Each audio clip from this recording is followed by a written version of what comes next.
Hallelujah. Those of you who were here last week, you heard a powerful sermon of the powerful and wondrous work of the Lord Jesus Christ while he walked on the earth. And this morning, I would like to pick up from there and continue, because sometimes we need to encourage ourselves, even though we know who Jesus is.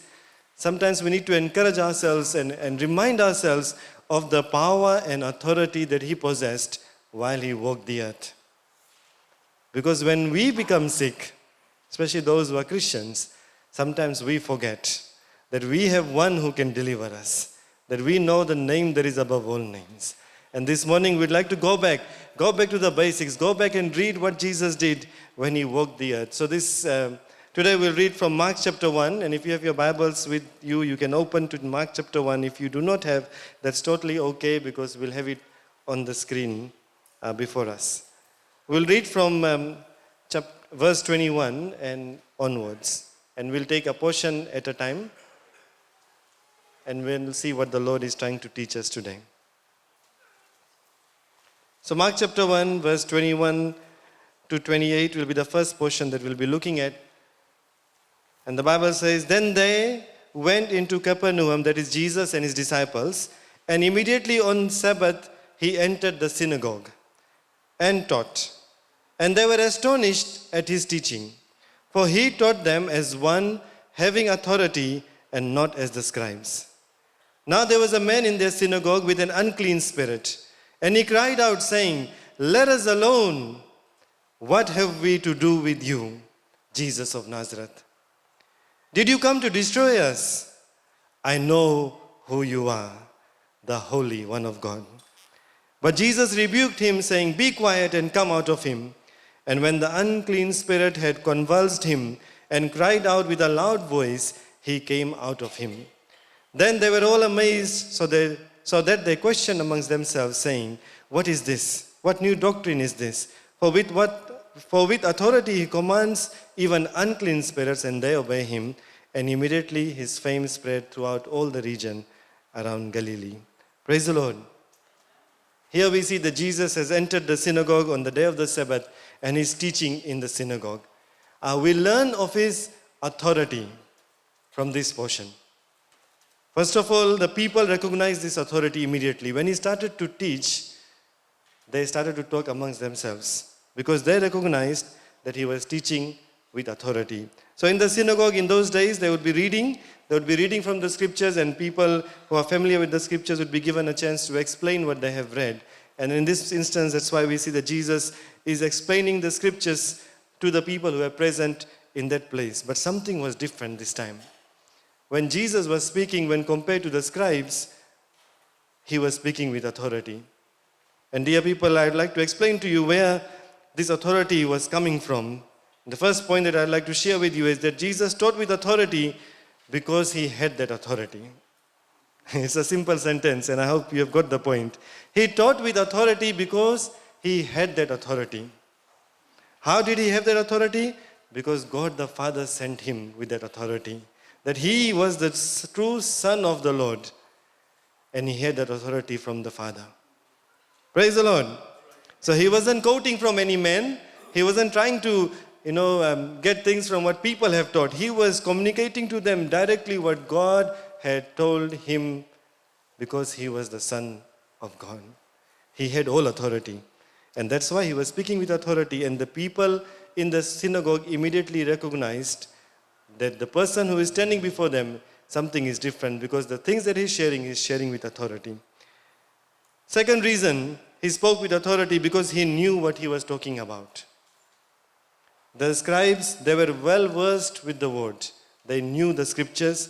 They've learned the scriptures. But what was different about Jesus, that he was there from the beginning of time, and he was very much involved in the writing of the scriptures. So he was not just reading, he knew in and out every word that was written, because he was part of that process when the scriptures were written. Praise the Lord. The Bible says, "In the beginning was the Word, and the Word was with God, and the Word was God." Referring to Jesus, he was there from the beginning. He knew the scriptures very well, and therefore when he was explaining and teaching the scriptures, he could do it with authority. It's the same applies to all of us. If we want to talk about a subject matter, we have some lecturers in the house this morning from Australia as well as FNU. Now, for us to teach, we need to know the content very well. If we do not know what we are talking, then we will try and beat around the bush and, talk very, very superficially. But here Jesus knew the word, he knew the scriptures very well. He was able to speak with authority because it was all known to him. So while he was speaking, he had authority and he knew what he was talking about. Point number 3, he taught with authority because he believed everything that he taught with all his heart. The same applies to all of us. When we witness something firsthand, we can tell with lot of confidence that this is what I saw, this is what happened. But when we hear something from somebody else, we might not do so with that much confidence. Jesus was there from the beginning. He witnessed everything, he knew everything in and out, and therefore he believed everything firsthand, and he taught everything that he believed with authority. And point number 4, he taught with authority because he had submitted himself to God. If you go back, and if you have time, you can check this in Mark chapter 1. If you go back, you'll see that Jesus went to the river Jordan. We know this very well. And he was baptized by John the Baptist. And then we see that the Father from heaven sent the Holy Spirit, which came in the form of a dove and sat upon him. And he was filled with the Holy Spirit. Then he went. That was submission. Then he submitted himself. He went to the wilderness for 40 days and 40 nights. He fasted and prayed. He submitted himself to the Lord. And that's why he had that authority. The authority that is higher than any other authority. And the name that is higher than any other name. Praise the Lord. That proves to us the sonship of the Lord Jesus Christ. If he spoke with authority, the difference was so clear. And the evidence is so clear before us that indeed Jesus Christ is a true Son of God. The other things that were happening at the same time in the synagogue when he was teaching them, that the other authorities that were present, other principalities that were present, other powers that were present, they started to tremble at the power of Jesus. How do we know that? Very interesting, right? The man who was filled with the demon, he started saying things. What did he say? He cried out, the Bible says. He said, "Let us alone. What have we to do with you, Jesus of Nazareth? Did you come to destroy us?" He knew the demon that was inside that man. He knew that Jesus has that power and authority that comes from the Lord, and he is nothing in front of him. That he will be destroyed, he will be completely, made nothing when he stands in front of Jesus. And the mere presence of Jesus in the synagogue was enough for this demon to start to tremble, and he cried out. The Bible doesn't tell us that Jesus approached him. The Bible doesn't tell us that Jesus said anything to him. But we see that this man, the demon inside of him, started to scream and shout, "Let us alone. Why have you come to destroy us?" Praise the Lord. It's very interesting to note that he says, "Let us alone," but later he says, "I know who you are." Plural and then personal pronoun. What do we deduce from that? We deduce that he knew that the demons that existed in that place or anywhere else when Jesus goes will be destroyed. But inside this man, probably there was only one, because he said, "I know who you are. You are the Holy One." Praise the Lord. So this is what we are looking at, that the demons that were present in that place started to shout and scream. And I'm not sure about our friends who have come from abroad, but here in Fiji, we have seen a lot of the same happening in our time and age. And especially me and my sister, we are from Raki Raki, and I was saying this morning, that is a place where a lot of witchcraft happens. And whenever there's services going on or people are singing and praising God, somebody starts screaming and shouting and doing all kinds of unnatural things. They become powerful, they act violent, people can't hold them down because the forces inside of them cannot stand in the presence of the Son of God and the authority that he possesses. And just recently we had same things happening here in this church. And last Easter and before that we had a family of daughter and a mother, both of them demon possessed. And as soon as the services will go on, they'll start screaming and shouting, bringing all kinds of disruption to the church.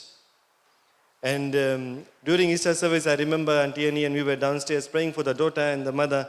And in that service, the daughter got relieved. The demon came out. We saw the transformation that took place in front of our eyes in that young girl. Because all the time that we have met her, she would not look at you in the eye. She will have a depressed face, very sad all the time, will not speak to anyone. As soon as the demon left that child, there was happiness and smile on her face because of the freedom that she received in the power of the name of Jesus. The same family, the mother sent me a message last night and said, we are going to have a Thanksgiving service to thank the Lord for the deliverance that they have received. Praise the Lord. So we are seeing it with our own eyes, and many of us have seen it and experienced it, that this happens, that when the presence of God and when the power of Jesus is here in our midst, the demons will flee. Their power will be broken. And in this instance, we see that he spoke out himself, showing the authority and the divinity of the Lord Jesus Christ, that indeed he was the Son of God. And the demon inside of him could not stand in the same place where Jesus was. And he started to speak out to him. And we see that he confesses with his own mouth. He says, what have we to do with you, Jesus of Nazareth? Verse 24. He knew where Jesus was from already. That was revealed to the demon. He knew already. And he said, What have we to do with you, Jesus of Nazareth? And then he says, did you come to destroy us? So he's asking that question because he knows that if Jesus wants, he can destroy him. And that's why he's saying, have you come to destroy us? Then he makes another confession. He says, I know who you are.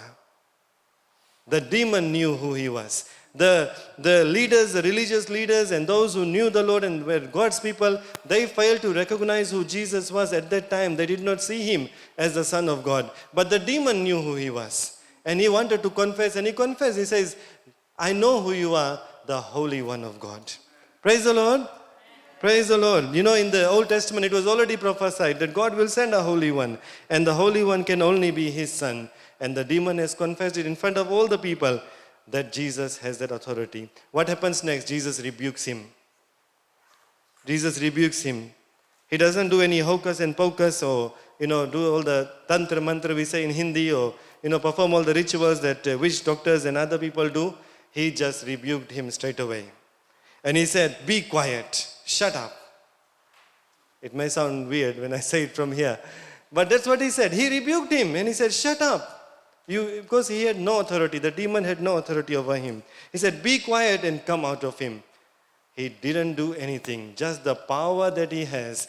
Because the demons will listen to him and has to listen the authority that is higher than any other authority. And when he said, come out, the Bible says that the man shook violently and cried out. And the demon came out of him.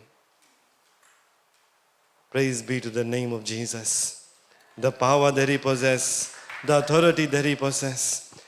What have we seen in this incident? We have seen that he spoke with authority, proving to us that Jesus is the Son of God. He has direct authority from God. What have we seen? That his presence alone, there could be no other authority to stand in his presence. That even the demons professed of his divinity, that he is the Lord of Lords and the King of Kings. And that the demons followed his command. Praise the Lord. All these things is, proves to us beyond any doubt that he is the prophesied Messiah. He is here to save God's people, and he is the Son of God. And we still see the same thing happening in our midst, and we will continue to see this all throughout history, because Jesus Christ is the Lord of Lords and the King of Kings. Let's move on to the next portion quickly. In verse 28 we read, and immediately his fame spread throughout all the regions around Galilee. And now as soon as they had come out of the synagogue, they entered the house of Simon and Andrew with James and John. But Simon's wife's mother lay sick with a fever, and they told him about her at once. So he came, took her by the hand, lifted her up, and immediately the fever left her, and she served them. Praise the Lord. So in contrast from the synagogue, now we enter into a home where Jesus' friends, his disciples, Simon and Andrew and James and John, they were there, and Simon's mother-in-law was sick with fever. In this day and age, we can cure the fever with Panadol, but here the Bible tells us that fever was no ordinary fever. It was a very high fever, and that was considered to be quite dangerous and deadly. And they immediately tell Jesus that this is the condition of this woman. She was bound to the bed because of her sickness. But Jesus comes, he takes her hand and lifts her up, and the Bible tells us at that moment she got up. The fever left her. Praise the Lord. Immediate healing, instant healing. And just not that, complete healing. Why I'm saying complete healing? Because the Bible tells us in the same verse, if you can have it up there please, verse 31. And she served them. A woman who was lying on the bed with fever, couldn't do anything in the house. In an instant, she was healed, and not only healed, she started to serve the people who were in the house, Jesus and the disciples. Praise the Lord. What a miracle working God we serve. He heals everyone that comes to him, and he sets them free completely and instantly, as we see in this instance. Let's read on. Verse 32. At evening, when the sun had set, they brought to him all who were sick and those who were demon-possessed, and the whole city was gathered together at the door.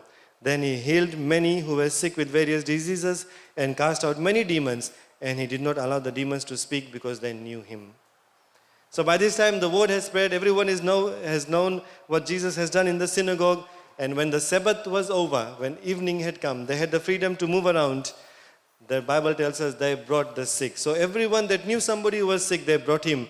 Where? To Simon's house, at his door. Even the whole city was gathered. That's a great thing if you start imagining it. That people start coming, 1, 2, 3, 4, 5 families, 6 families, and soon the entire city has brought all the sick with various diseases and all those who have been demon-possessed at the door of the house of Simon. And the Bible tells us that Jesus healed them all. Praise the Lord. If we look at our time and age, maybe we start thinking about the diseases that our people are going through. We have a lot of medical people here and potential medical people in the house today. And so many different types of diseases inflict our people. And the forces, the people in medicine are trying all their best to find cures for these people. But here we have one person, just one. The Bible tells us that they came with various diseases. And not one disease was left, unhealed. Every one of them, despite what it was. In our day and age, maybe we'll say, bring the ones with brain tumor, bring the ones with cancer, bring the ones with HIV, bring the ones with diabetes, bring the ones with blood pressure, bring the ones with, heart issues. And everyone that was sick in that moment, in that day and age, they came, and the Bible says all of them were healed and set free. Praise the Lord. No disease can stand before the name of Jesus. No other name but the name of Jesus. And if we truly believe in that power and authority, we can find that freedom as well. Just like the entire city in that night alone got healed and set free. Such good news.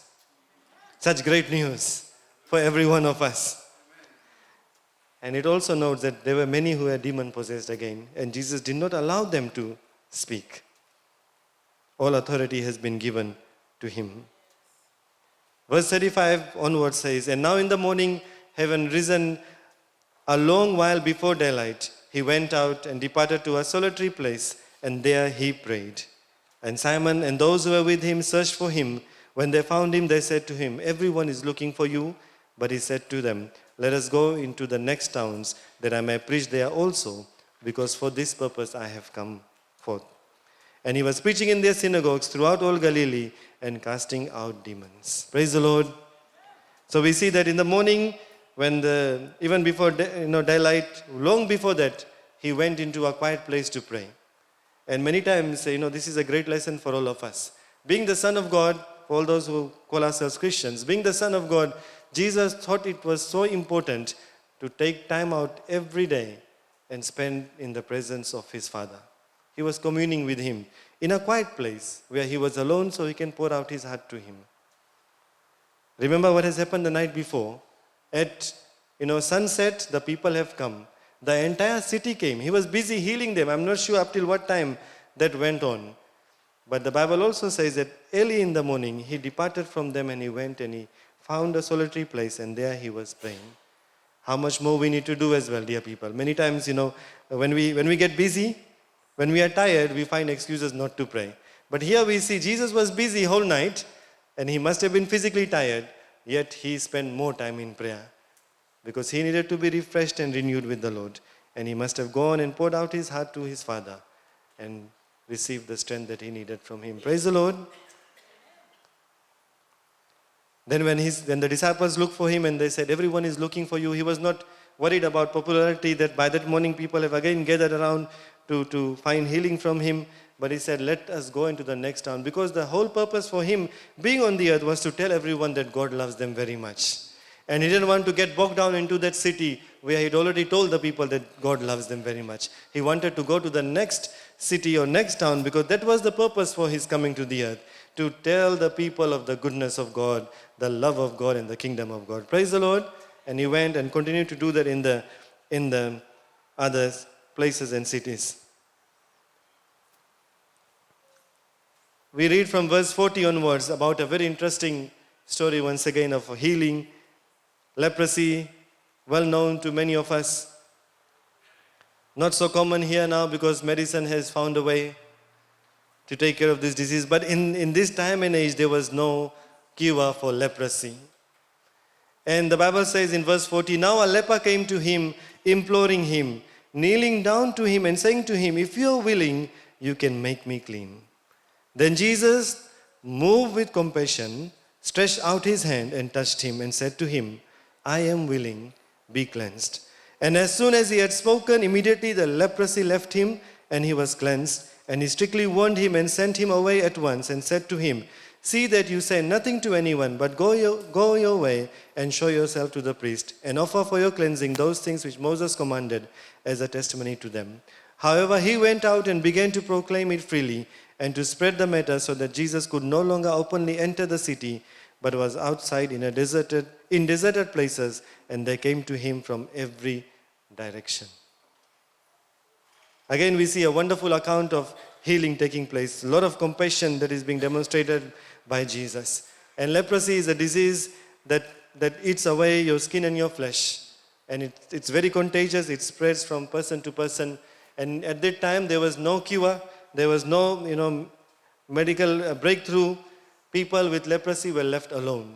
They were put in a separate place. They were living in a place that was separated from the rest of the people. They had no contact with anyone. There was no medicine to make their life much better while they were suffering from this. And they had to endure this disease and die a slow death. And not just a physical death, but the separation from people. Because we know that the disease starts with red spots on your hand, and then it starts to spread. Your fingernails might drop out, then slowly the digits of your hands will start rotting away and dropping off. The gums begins to shrink and the teeth can no longer be held into place. The face, the nose, the eyes, they all start rotting away. It's a horrible and terrible disease. And these people were suffering. And the Bible tells us that this man was full of leprosy, meaning he has been suffering for a very long time. Physically, he was suffering. He was in pain and discomfort. At the same time, emotionally and psychologically and spiritually, he was all alone because no one could come in contact with him, because otherwise they would also get the disease. So just imagine yourself living alone, no contact with anyone. We all need to have some physical contact as well, a hug, a pet. He had no contact at all. If he was married, his wife would not even come close to him, otherwise she would get leprosy. He would not be in contact with his children. He's living separated from them. And the Bible tells us even that at that time people made that, it was a law that they would have to, while they're walking in the marketplaces on the road, they'll say, unclean, unclean, unclean. They'll keep saying it, so that the people who are walking on the streets will know that the person who is coming towards me has leprosy, and they will move away and give them space. So just imagine You calling your own self and proclaiming it publicly, I am unclean, unclean, unclean, unclean. And we can imagine the toll it has on those people, physically, emotionally. And here, this man comes, he is desperate. The Bible tells us that he falls on his feet at the feet of Jesus. And he pleads with him. He says, if you are willing, cleanse me. And the man that no one would dare to touch, we see that Jesus is moved with compassion. He reaches out, he touches that man, his hand, and the Bible tells us in that instant, the leprosy left him. Praise the Lord. Hallelujah. The disease that had no cure, in that instant, it had left him. And I believe that he needed more forgiveness and more of the physical touch than the physical healing that he received. And Jesus knew it in his heart. That is why he doesn't speak at the disease and says, I command you to leave this man. Leprosy, go away and be healed. But he reaches out and touches that man. Praise the Lord. And the man's life is transformed. I'm not sure the extent, but the Bible says he was full of leprosy. So we can imagine, or we can understand, or truly believe that at least the digits of his hands and fingers must have dropped off by that time. Because the disease was in an advanced stage. And maybe part of his face was eaten away. We do not know. But what we know is when Jesus touched him, he was restored and he was healed completely. So you can imagine seeing the dead skin coming to life again. You can imagine seeing the missing fingers coming back, and being formed once again. Because when God touches you, he makes you whole again. And he made the leper whole again. Praise the Lord. Praise the Lord. Miracle working God. He was moved with compassion and he healed him. All these accounts that I'm sharing with you, dear friends, this morning, just proves to us that the Son of God is truly Jesus Christ. And he has all authority and he loves every one of us. If we continue reading Mark, and you will later read of the woman with the issue of blood where she was bleeding for 12 years and she was also separated from everyone. And when she heard about Jesus, she made her way into the crowd and she said, if I only will touch the hem of the garment of Jesus, I shall be made well. And we know what happens when she touches the hem of the garment of Jesus, she is made completely well. The issue of the blood that she was having, the bleeding that was taking place for 12 years was completely gone and she was set free. And we also read of her account. She tells us that she has been to all kinds of doctors at that time. She has given up all her money on them and they have made her more unwell than actually well. So when she came to Jesus, she was desperate. And she came and just touched, because she was not allowed to touch him. She was also considered unclean because of bleeding. So she just wanted to touch the hem of the garment of Jesus. Even that has the power and authority to heal her. Praise the Lord. And she was made well. In that same instant, we also know of the story of Jairus, a well-known leader who came to Jesus and said, my daughter of 12 years is almost dying. She's sick and she's about to die. Can you please come and heal her? And we know that by the time that Jesus reaches the house, they've already got the news that the daughter has died. And when he reaches the house, he sees the much wailing and crying taking place. And he tells them, why are you crying? Because the daughter is just sleeping. And people start laughing and making fun of him. And we know that Jesus goes, takes the hand of the dead girl and says, daughter, arise. And the daughter is risen to life again. There is nothing that is impossible in the name of Jesus. And the same God that we see doing all these miracles and healing people, raising them to life again, is still present in this day and age. Those of us who know him, we have seen it with our own eyes. And that is the reason we are here in the house of the Lord this morning. That is the reason we love him so much, because we have seen somebody who has been healed or set free. We have seen somebody whose life has changed. That's why we have come and said, Jesus, I also need you in my life. And come into my life and change me. The Bible says, Jesus Christ is the same yesterday, today, and forever. In Hebrews chapter 13, verse 8. And as we all stand, and as I come to the close of this sharing this morning, I just want to assure you, if you need that physical healing, the name of Jesus is the only name. that can set you free. If you need healing in the terms of feeling loneliness and emptiness, that He is the name that is above all names. If we need emotional healing, then He is the name that is above all names that can set you free. And if you need forgiveness and healing from all sin and shame, then the perfect name is the name of Jesus.